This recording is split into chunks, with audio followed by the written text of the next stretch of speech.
what they are doing.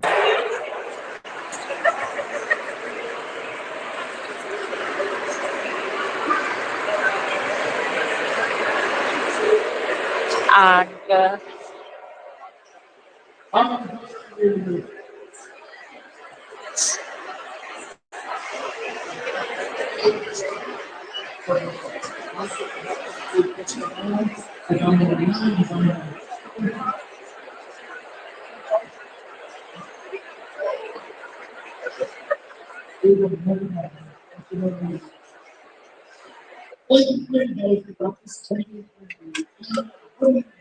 so see this. I'm here at the book festival, and just see this. They are doing some.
So just see how they are doing.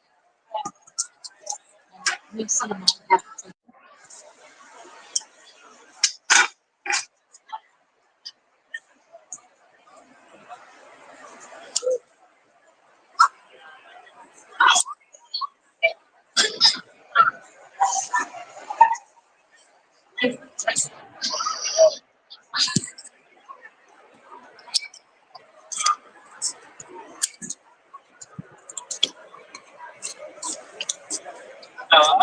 Take it over back to the mom. That's not fine. No, I think okay. I am. So,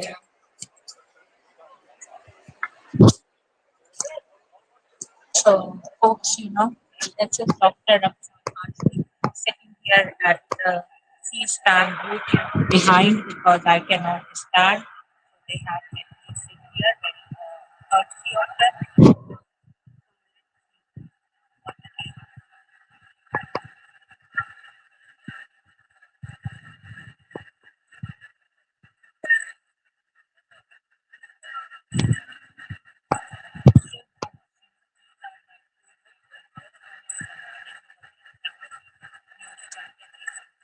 In India,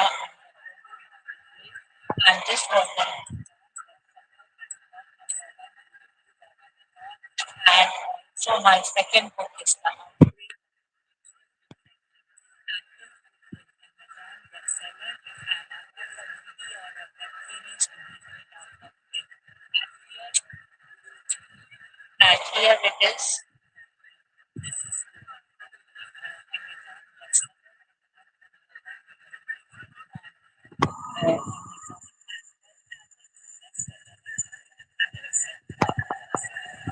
Just wanted to.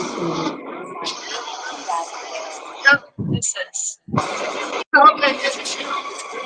It's you. Oh, thank God. So now it's just sitting and relaxing and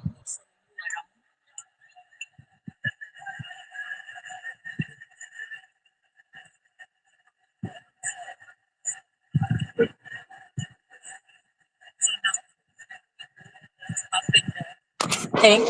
And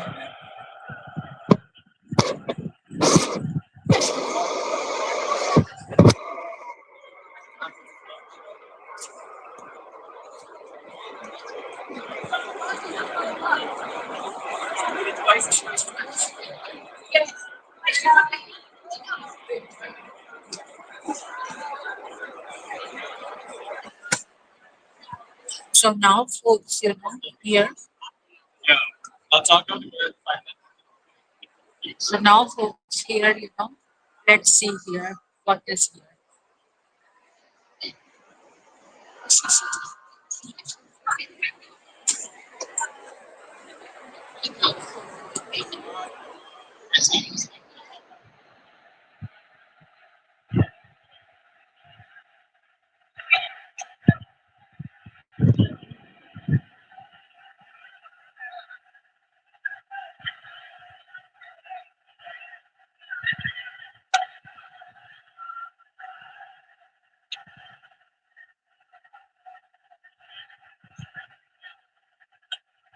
Take a trial.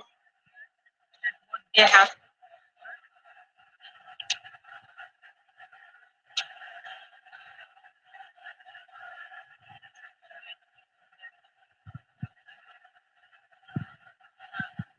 So this is the information thing.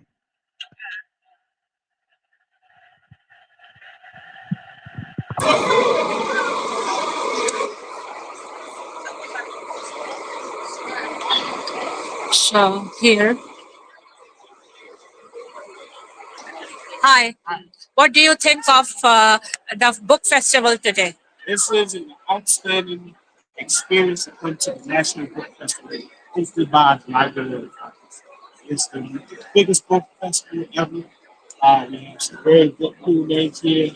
We have some cool authors, cool people that come on. What do you like the best about this festival?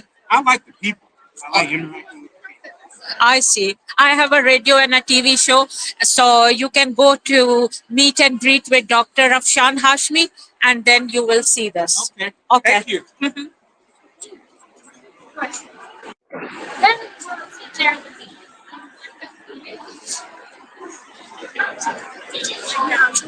So here it is.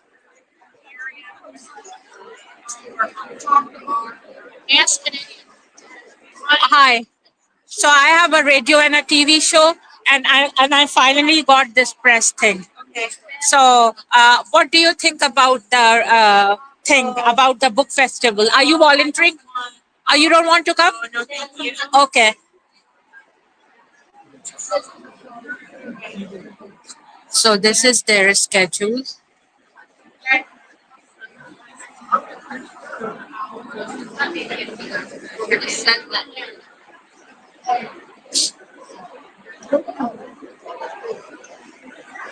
It's just the event.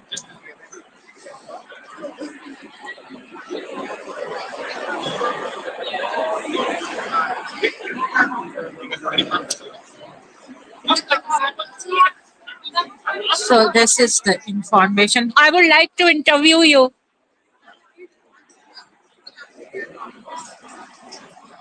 So here it is. So this is the stage.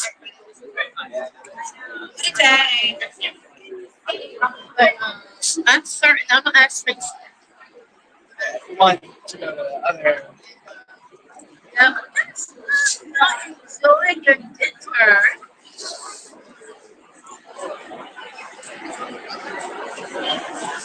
Oh.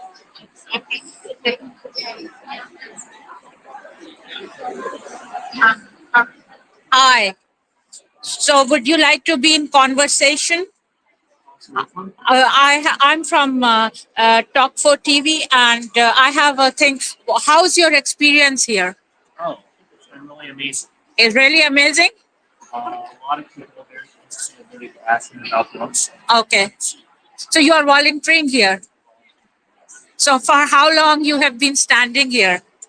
Since about noon today. Okay. So let me go inside here and see. Yeah. Then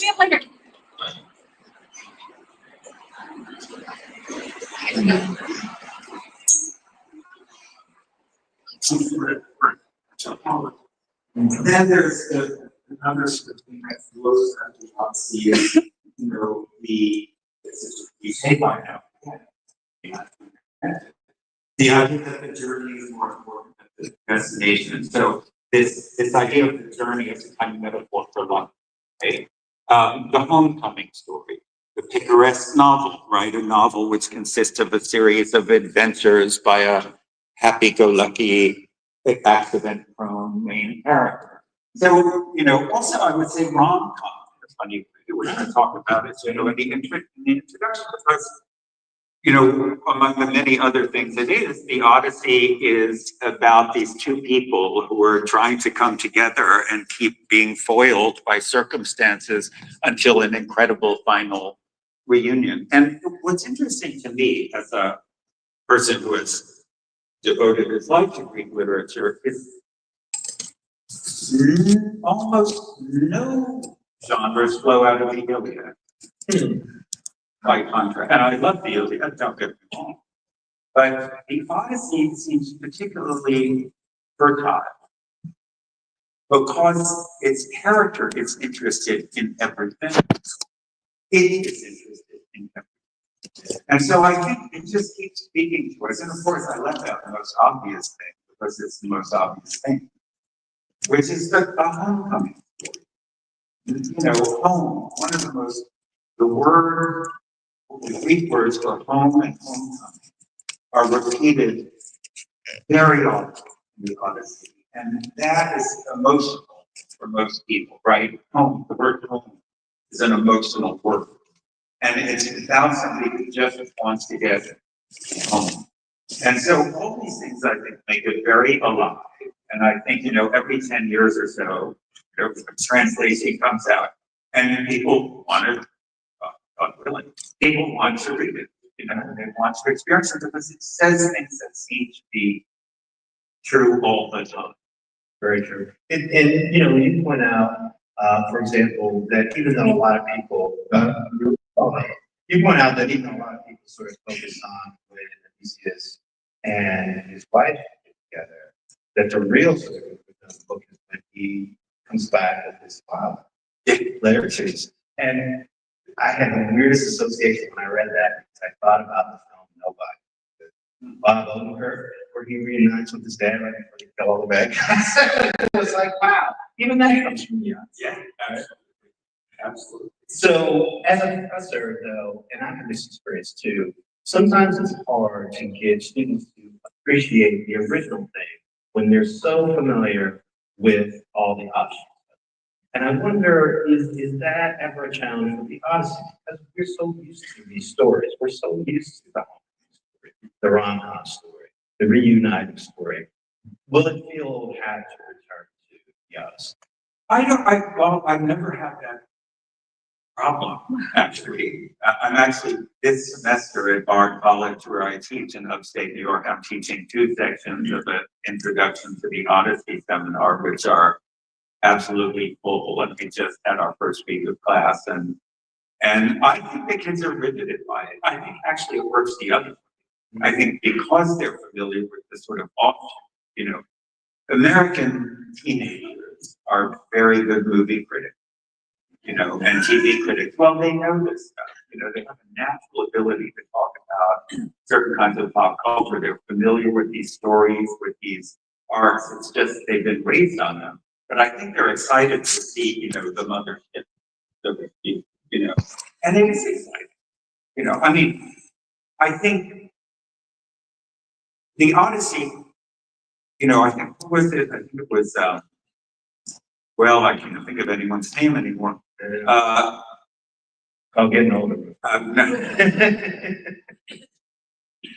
well, some great Italian writer whose name I'll remember at 6:15, said a classic is a work that never stops having something to say to us, right? And what's interesting about the Odyssey is I think it speaks to different ages. So I remember very distinctly when I was the age of my students, 17 or 18, it was the adventure part that I loved, the encounters with Cyclops and the sirens and Scylla and Charybdis and, the lotus eaters, the first potheads of world literature. But then, at a certain point you start paying attention to other things. One of the sort of poignancies of teaching very young students when you're talking about the Odyssey is, it's a story about two people who have been separated for 20 years, trying to get back to each other, and they're 70. They can't even imagine what that's like. It's longer than their whole lives, and I think you need to be middle-aged before you really appreciate some of the poignancy of the poem. And, because of course, eventually, spoiler alert, they are reunited.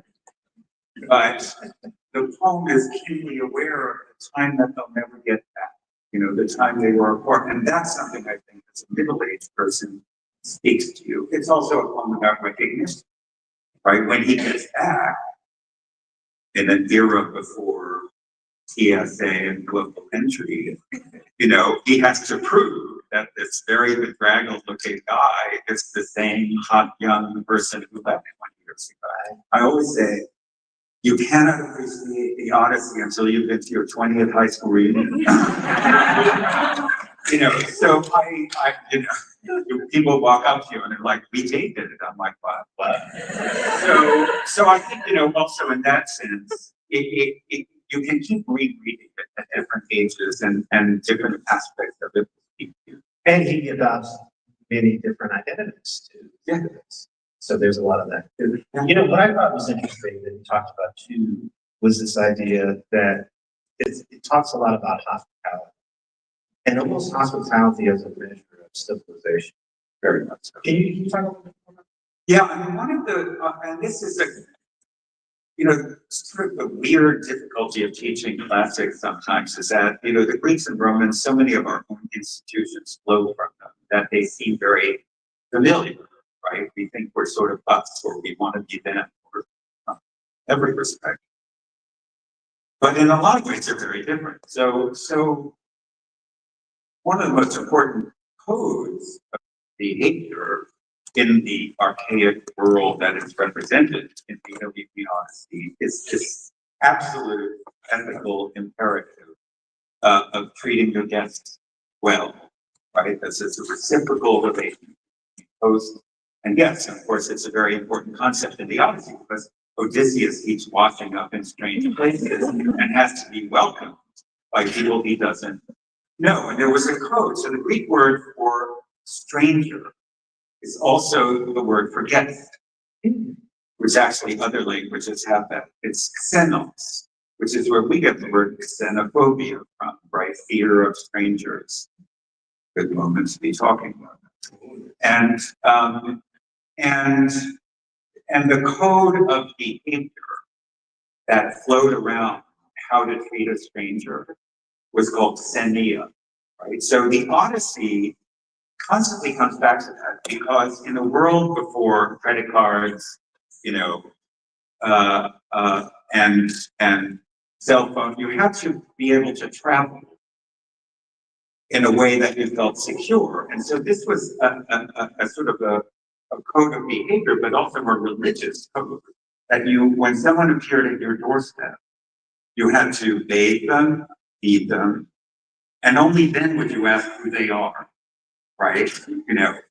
And that was called xenia. So obviously, the Odyssey is very important because he himself is a stranger and keeps being either welcomed or people try to kill him, whatever. And meanwhile, back at home, as many of you know, his own palace has been invaded by this group of 108 hormonal young guys who are trying to marry his wife, who thinks he's dead. And they have violated this code by entering his home uninvited and unwanted and eating him out of house. So it's the most important ethical code, I think, in the Odyssey. A lot of modern audiences have a problem with the end of the Odyssey when he finally gets home, another spoiler alert, and kills all 108 of these guys who have been hanging around the palace, eating him out of house and home, and trying to marry his wife. I don't think the Greeks would have had that much of a problem with this because Xenia, this code of proper treatment of this, both the stranger and the host, was presided over by Zeus, the king of the gods. One of the aspects of Zeus was Zeus Xenios, Zeus who presides over the institution of the proper treatment of guest and host. And the suitors are violating this for years on end. So their punishment is actually a religious punishment. It seems excessive to us, but that's why they gotta go. It's all right, if I came home with a bunch of dudes were in my house, eating my food, I'm trying to give me my wife. So, well, so in terms of talking about the values reflected, one of the things you wrote was that some of its values might be passe when not outright repugnant. So can you talk a little bit about what that, what are some things that we might find in the Odyssey that modern sensibilities would see? Yeah, so that, I said before that we emulated Greeks and Romans in many ways, but some of their institutions were repugnant to a modern sensibility. The Greeks were, for example, a highly patriarchal culture, right? Women couldn't vote, couldn't own property, couldn't leave the house unless they were heavily veiled, we think of Heracles and democracy and Socrates and all, but those wonderful things coexisted with this incredible sort of repression of the populace, right? So that's one thing. The economies of both Greece and Rome were based on the labor of enslaved people. So that's another thing, and enslaved people are important characters in the Odyssey. And they all turn out to, one of the most wonderful things about the Odyssey is everyone turns out to have a story. Mm-hmm. No matter how, as it were, minor the character, everyone turns out to have a story, and Homer gives some great stories.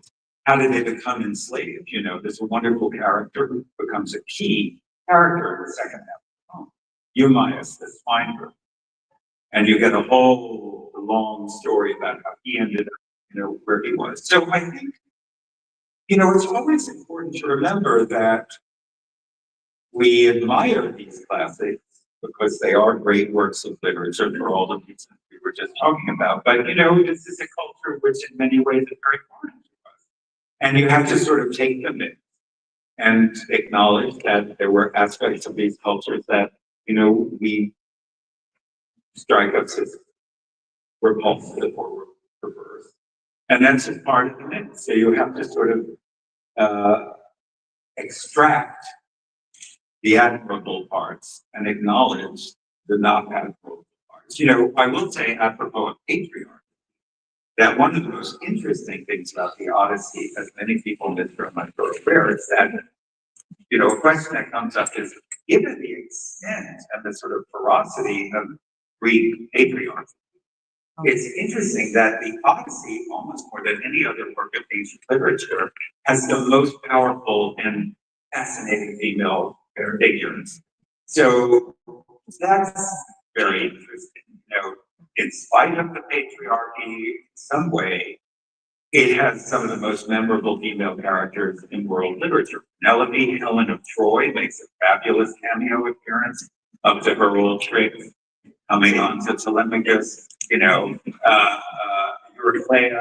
the nurse, Circe, the goddess who's in love with Odysseus and offers him immortality, and he says no.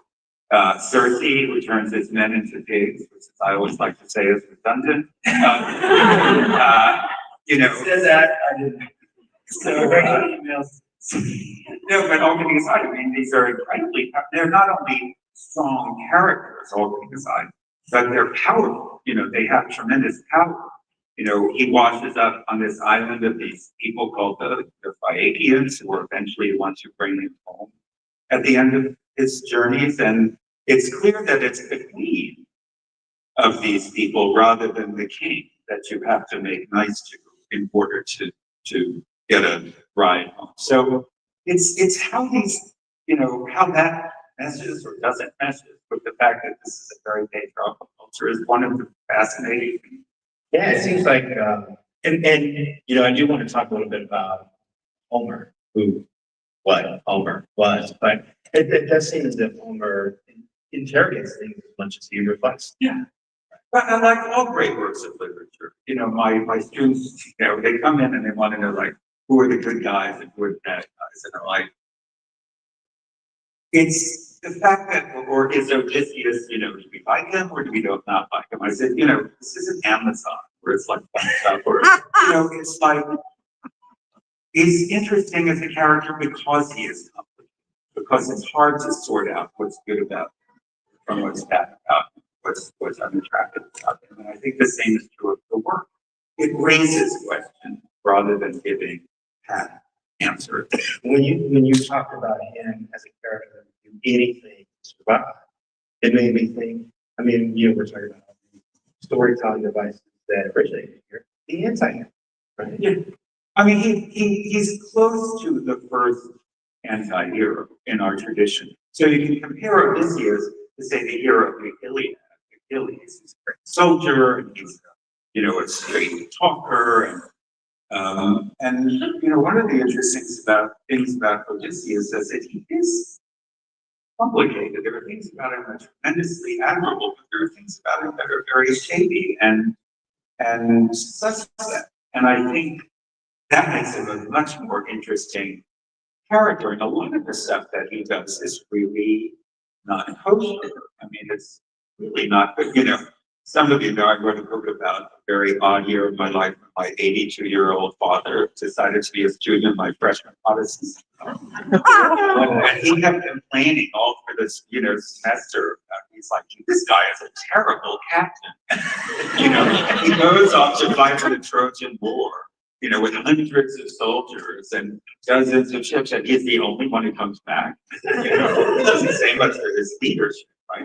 But I think that's what makes it interesting. It's exactly the balance between his sort of admirable qualities and his very deep flaws and unattractive qualities that make him good to think about. And since you brought up that book, I did want to ask you about it because that's sort of the origin story of this translation, right? You, in telling this story of teaching this class and really digging into the Odyssey with your father, you translated it.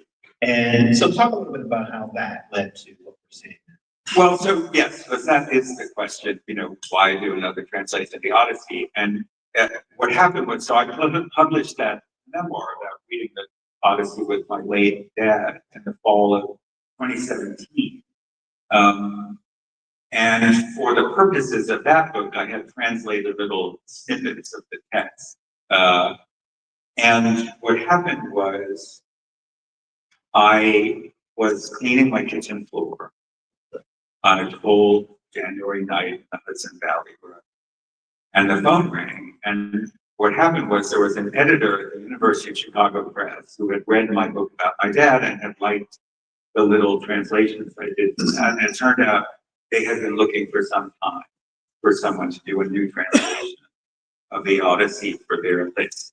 And so she said, would you be interested? And I said, yes, actually. I've written a lot about translation over the years, other people's translations of Greek and Latin and other languages. I'm sort of interested in the problems of translation, which are very complicated when you're doing Homer in particular. And so I thought it'd be an interesting challenge.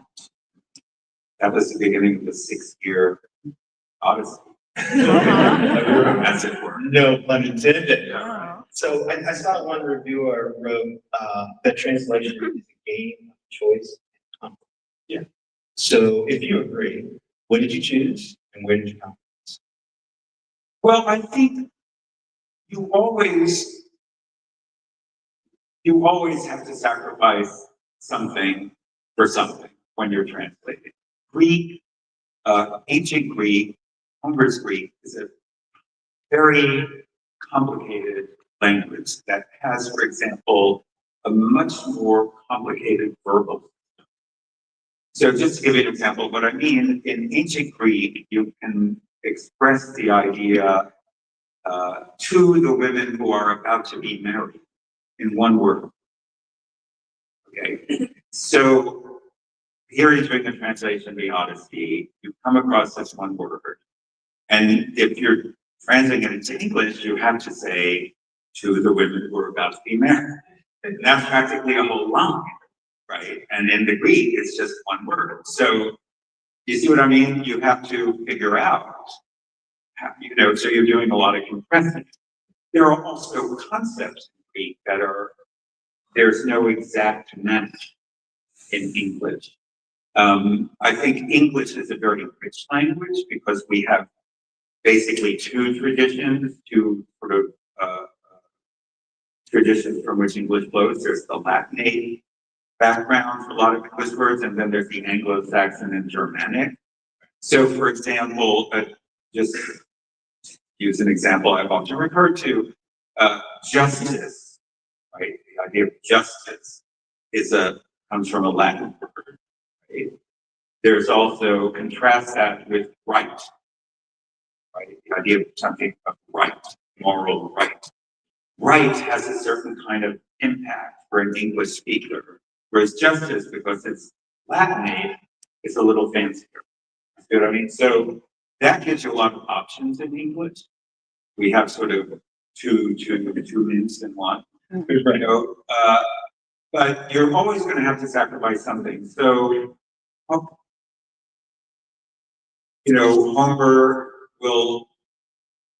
Homer's lines are very long. Remember, the Odyssey is a poem, 12,110 lines. It's a poem, and each line has a certain beat, a certain rhythm. And if you want to replicate that rhythm, which was one of my priorities, you're going to lose something that Homer has a little bit, because paradoxically, Homer's lines are